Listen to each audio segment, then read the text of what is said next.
Welcome to the Ask Faleskini podcast with a guest. I'm proud to present Riana Malia. Riana, welcome to the show. Please tell us more about yourself. Thanks so much for having me.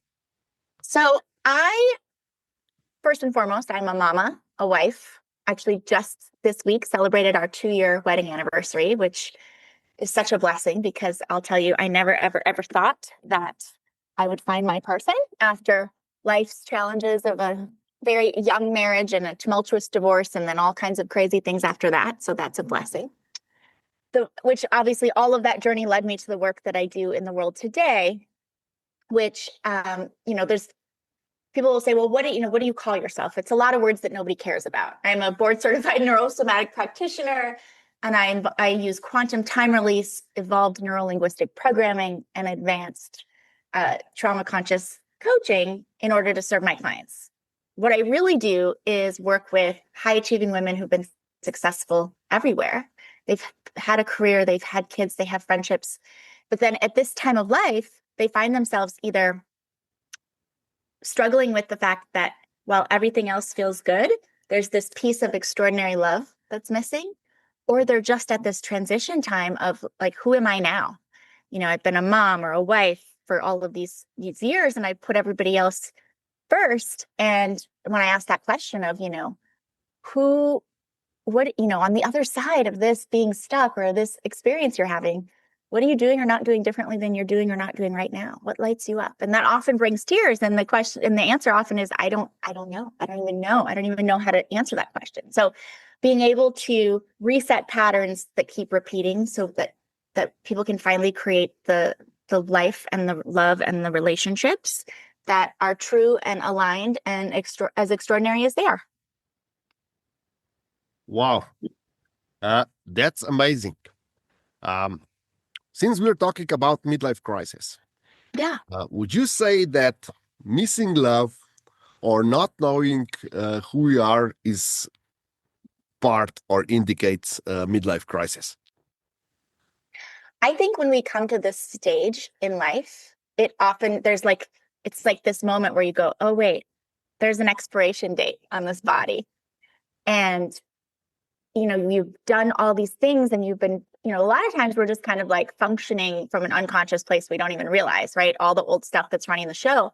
But then there's typically like a moment. Sometimes it's long time coming, and sometimes it's literally you wake up and go, wait a minute, what am I doing? Literally, who am I now? And between now and dead, like, what do I want? What do I want in my relationships? What do I want? Like, do I want to go learn how to speak Italian or learn how to paint or, start a business or end a business? Like I think it really becomes a time of there is not infinite time. We're never promised tomorrow. And it's so critically important to understand that no matter how old you are, it's not too late. You're not too broken. You're not too much. You're not too little. Regardless of what has always been, or maybe what has been for a very long time, literally has no indication of what can be. You can change your life today. Okay. So when we become aware of that, I don't know who I am, how should we go about it? Should we read a book? Should we enroll in a course? Should we get a coach or therapist? What is the best way that you would recommend if suddenly we find ourselves in this aha moment? I don't know what's going on. I have a problem. Yeah. Where should we start? So here's the thing that I will say. All of those things have benefits, right? Anytime that we have had a trauma or an experience or a failed relationship or a marriage or a business, we do all the things that we're told to do. We talk about it in therapy. We talk about it with our friends. We read the books. We do the journaling. And again, all of those things have benefit, but they don't actually solve the internal problem. So the reason that becomes an important part of the conversation is it's really important to understand the difference between the conscious mind and the unconscious mind. Okay. So if we think about our body, everything from the neck up is our conscious mind. It's all the things that we know, right? We use it all day long. It's our goal setter. It's 10%. which means the rest of our body, everything from the neck down, the other 90% is our unconscious mind. So if our conscious is our goal setter, the unconscious is actually the goal getter. It's the operating system. It's the general. And it's also the literal library of everything we've ever experienced in our entire life. Every thought, every feeling, every experience, whether it's been positive or negative. And all of that is held at a cellular level. And the reason that that's important is because we often think of memory being in the brain, which of course it lives in the circuitry, but it's cellular, which we know to be true from science at this point, right? And so when it's not properly released, we see things happen like anxiety, overwhelm, depression, confusion, autoimmune disorders, illness, injury, disease, because all of that is being held in your body. And so when we talk about the story, or we talk about the things, or we read the books, or we take the courses and we do the journaling, or we go to the retreats in Costa Rica, all of that is beneficial and it's from a conscious standpoint, but it cannot release or rewire those underlying patterns that have been keeping you, for your entire life stuck. So when we look at kind of the methodology of my work, it's called the Clear to Create method. And the reason for that is, my kind of tagline since as long as I can remember, since I was in my early 20s, has always been your very best life. Whether we have been friends for decades or we just met in the coffee line, I want you to live your version of your very best life. And that's going to be different for every single one of us. But what's not different is the truth of the fact that you cannot go from being held back by past pain or old story or unresolved stuff or childhood stuff or this fear and this uncertainty to just living your very best life. We have to clear before we can create. So we have to clear the story to create the life. So many people that are in this time of life or in this space are like, I want a different story, or I don't even know what story I want. Well, if you want a different story, you have to stop telling the old one, first and foremost. And then we have to clear the cycles to create the confidence. Because also in this time where it's uncertain, we don't really trust ourselves, truly, because we think, well, I thought I knew, but look how that turned out. And so we have to clear those cycles to create that confidence so that you can really lean into trusting yourself again. And we have to clear the patterns to create the partnerships. We want aligned, genuine, amazing partnerships, personally, professionally, romantically, with our children, with our friends, with our family. But when we bring all these old subconscious, unconscious patterns with us everywhere we go, we don't get those partnerships. We get more of the same, which typically is more of what we don't want. And we have to clear the loss to create the love. So it's really important to understand that, yes, therapy is wonderful. Where it becomes counterproductive is when you get caught in the therapeutic loop of just you go in and you tell your story. Because every time you go back to the story of the drama, of the pain, of the trauma, we talked about all of that as cellular memory. Your body relives it over and over and over. And it is 100% the guaranteed way to make sure that you never actually move on, move forward, and get what you want in this life. Because your neurology is just constantly being given the direction back into the pain and the trauma that caused the problem in the first place. Okay. When you talk about we have to clear a story, would you say that we have to forget it, or we just have to interpret it differently? Like it did not happen to us, but it happened for us. For example, we had this difficult breakup with our partner, and then it can be a trauma for a lifetime, or we can say, okay, this was the best thing that ever happened to me or for me, because I could then find out what I want and then go and search for the partner that I need or that best suits my need. So I love that question. So that really is the distinction between when we're standing in our story or on our story. Mm-hmm. When we're in the story, you talk about it and you get mad, or you start crying, or you get the pit in your stomach and your heart starts racing and your hands get clammy, and you are just in it and you are reliving it. And it re-traumatizes you over and over and over again. When you're standing on your story, it no longer has any of that effect on you, which means that a few things have happened. Number one, there's probably been some level of forgiveness. And I talk about alchemical forgiveness in my work. And the word forgiveness, and I hate the word trigger, but it really is a trigger for a lot of people because they say, why would I forgive that person? They hurt me so horribly, or they did this to me, or they did that to me. And the thing is that forgiveness isn't about them. And forgiveness does not make anything okay. It doesn't justify the behavior. It doesn't let them off the hook. And it certainly doesn't mean they get a seat at the table. What forgiveness does is it frees you from continuing to drink this poison and hope that they die. It's not how it works. Forgiveness is being able to take back your power and say, the thing that happened, or the thing that you did, or the thing that hurt me is no longer going to control my thoughts, my emotions, my behaviors, my choices. Like that's me. It's not mine to carry. And also in that situation, you become, so it's almost like there's a moment for people where it becomes visceral. So we'll use your example of a breakup. People that love you in your life, and they call you, or you meet for a coffee or whatever, and they're like, oh my gosh, how are you doing? Like, and that person, I can't believe they did this to you. And then they might ask you a question and you go back into the story, and they think they're supporting you. What they're really doing is keeping you in the story. And that's where we have conversations around loving boundaries of saying, listen, I know you love me and you're just checking on me. I don't want you to talk about this anymore. I want to talk about what's going forward. I want to talk about what I'm looking forward to, what I'm, designing next.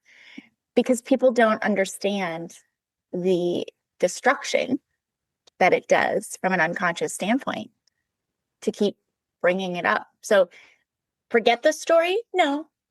Have some forgiveness, be able to stand on your story instead of in it. Ask yourself those questions of, what is there for me to learn here? What can I be doing or not doing differently than I'm doing or not doing right now that's actually aligned with the person that I am or that I'm becoming? And what does it really have to do with me? Because so often, everything is that we experience with other people, it's a reflection often of, it's perception, it's projection, and we are projected back to ourselves, the unbalanced parts of us.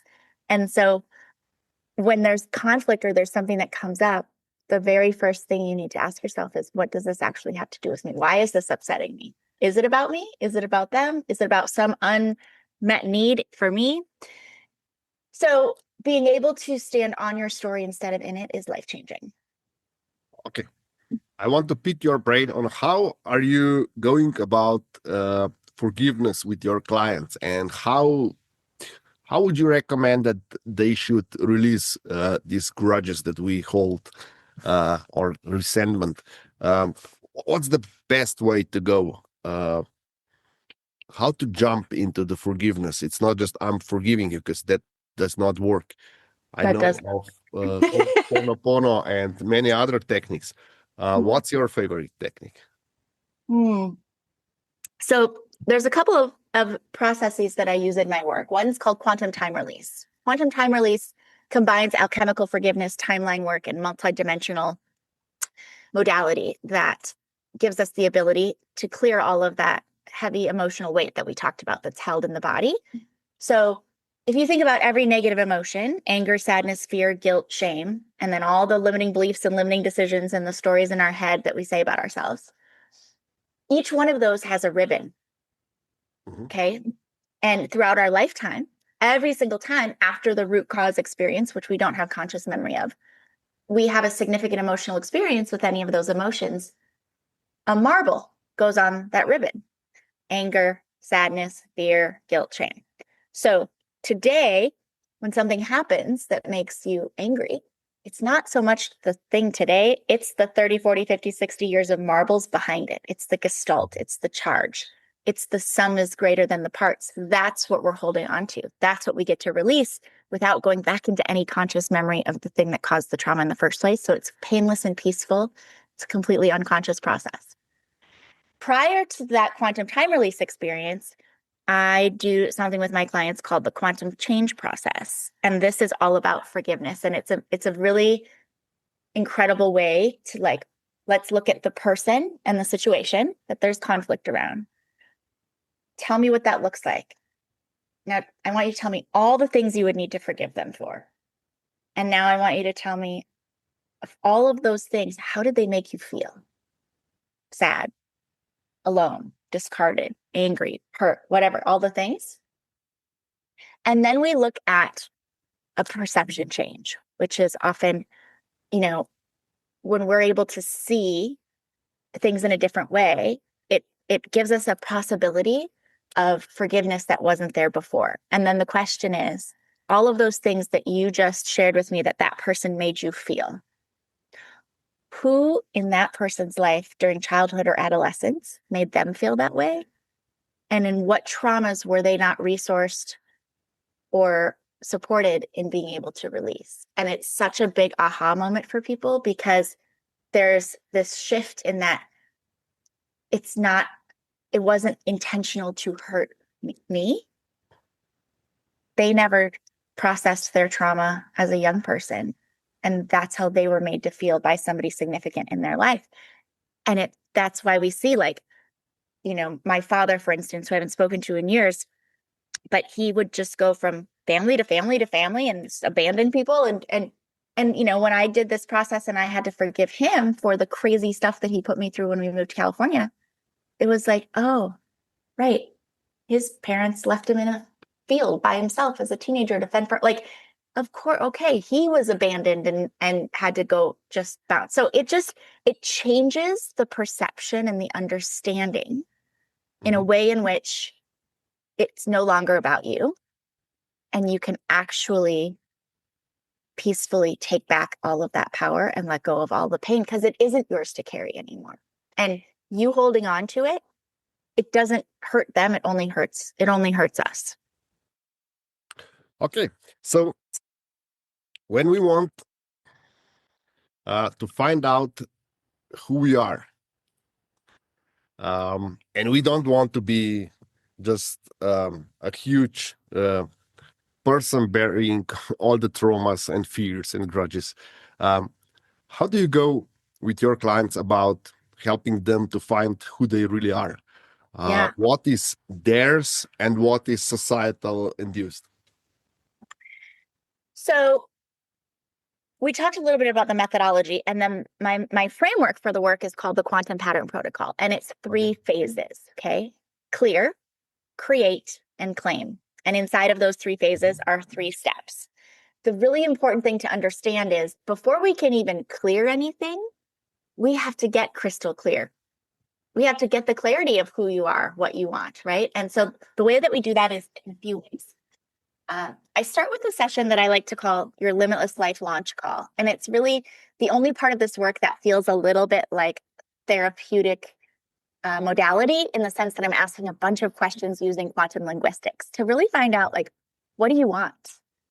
Where are you now? And then what's underneath it all? What are the uns and the lesses that are keeping you from getting what you want? Powerless, hopeless, unloved, unlovable, unworthy, everyone leaves me, whatever that is.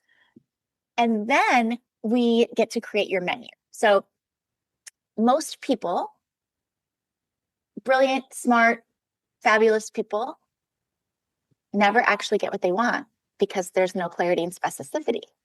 So imagine that we went to a restaurant and we walked in and we sat down and the server came over and said, "What can I get for you?" And we said, I would like a beverage, some proteins, give me a side of some kind, and throw in a salad. Okay. They bring us back an iced tea, a pork chop, some carrots, and a Caesar salad. And we got exactly what we ordered. 100% what we asked for. But what we wanted was a glass of Chardonnay and a lovely piece of halibut and some roasted asparagus and an arugula salad with fresh figs and goat cheese. So the difference there is clarity and specificity, and most people don't get that depth. So how do we do that? We create what I call your Clarity Codex menu, and that involves 3 things. Number 1, we're going to do a values elicitation and figure out for you whether we're doing a values elicitation for your life in general, for love and relationships, for health, for wealth, it doesn't matter. But what are without these things, it could not be. And so we just, you talk and I write, and I'm going to take down all of those values, and then we're going to reorder them, the top 10 only, in order of importance. So your top value never changes. With time and with growth and with circumstances, sometimes some of the other values either change in hierarchy, or they might change, one might drop off and something else might replace it.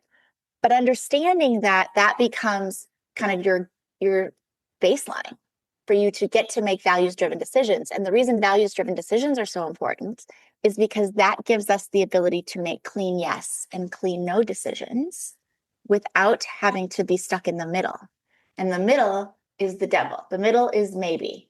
The middle is, well, I don't know if this is the right thing. I don't know if this is really a red flag. Maybe I'm just being too ridiculously picky.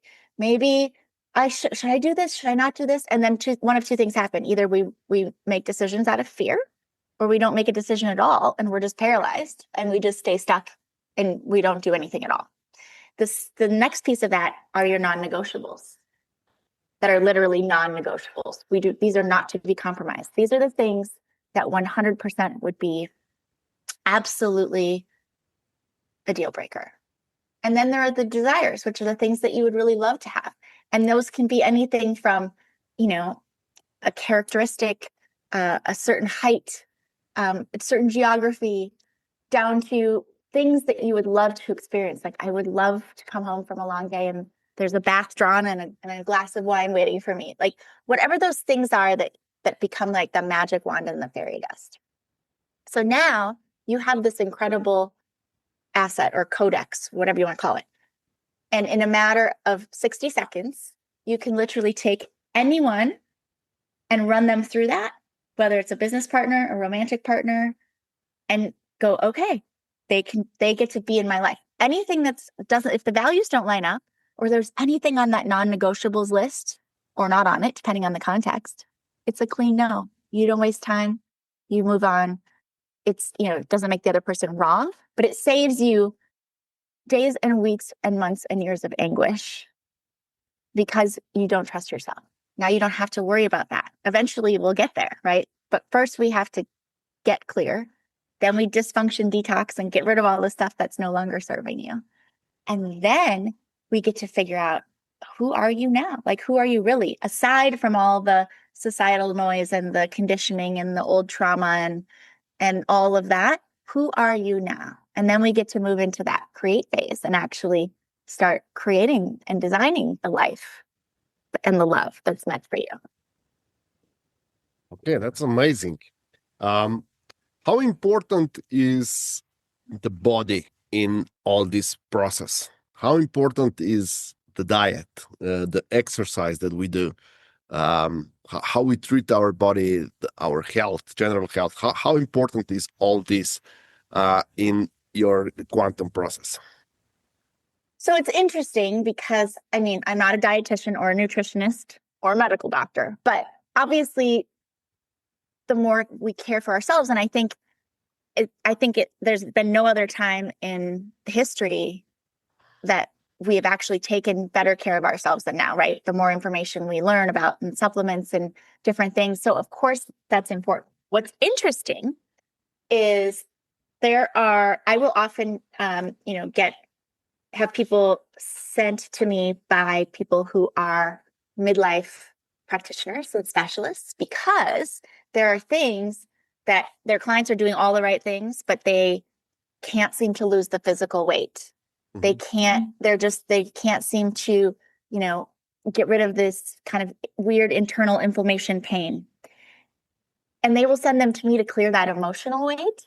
And then the physical body follows. And it's incredible because, and there's a difference in men and women because our nervous systems are designed differently. And with women specifically, if there's stuff going on in our nervous system and the unconscious mind doesn't feel safe, you literally cannot release physical weight. It's a survival mechanism. Going back to probably the cave days, right? But so is it important to take care of ourselves? Absolutely. And oftentimes we need to clear that unconscious internal weight that's held in the body, all of that negative energy and the negative emotion. And then the physical body gets to heal and respond.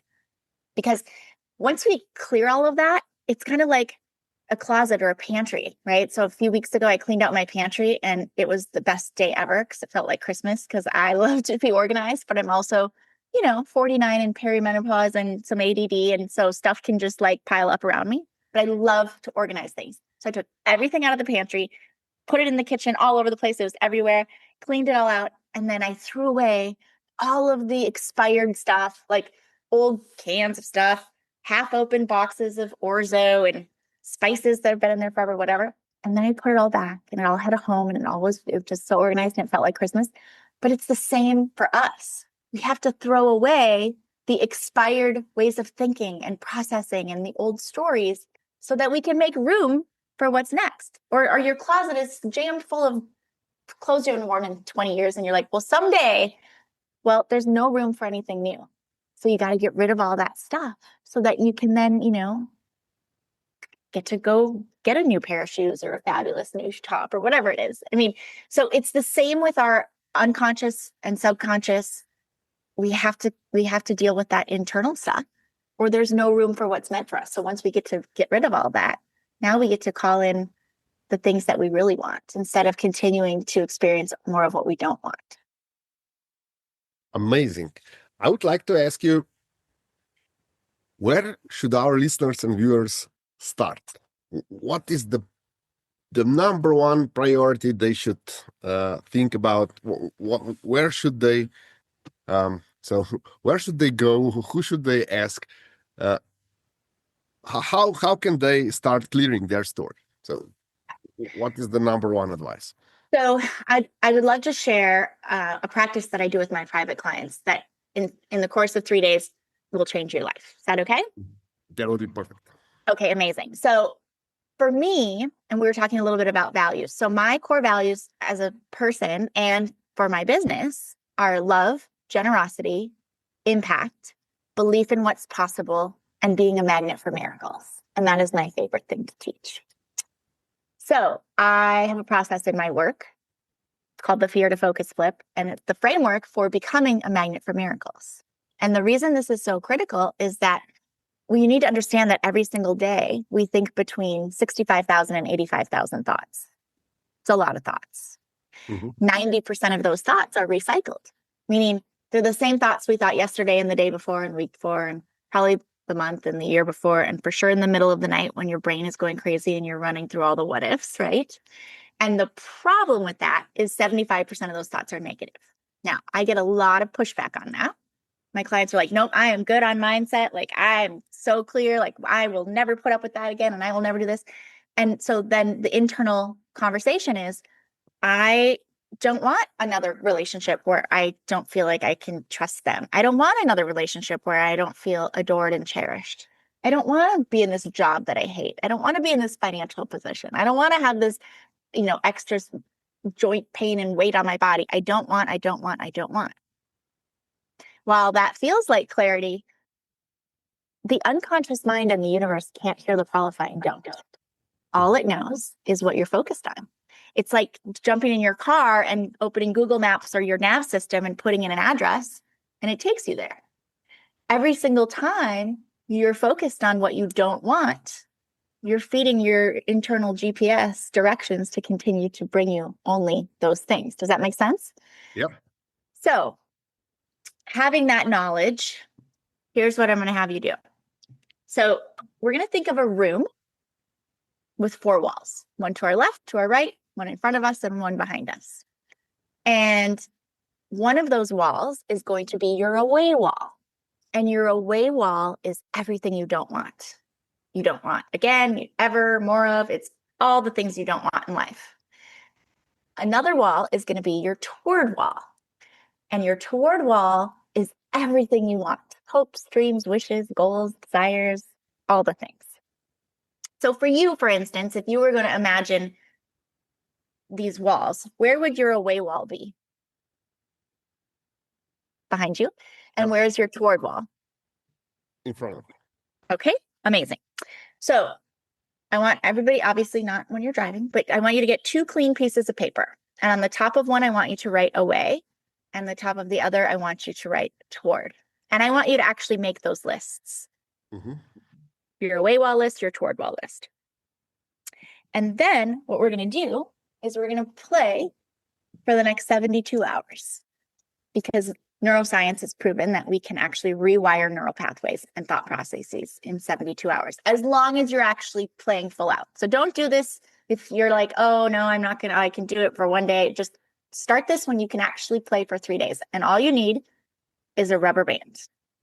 But it can't be a soft rubber band. It has to be like the office ones. So when you snap it, it stings, because we need a pattern interrupt. And here's what we're going to do. Over the course of the next 72 hours, should you accept this mission, every single time that you find yourself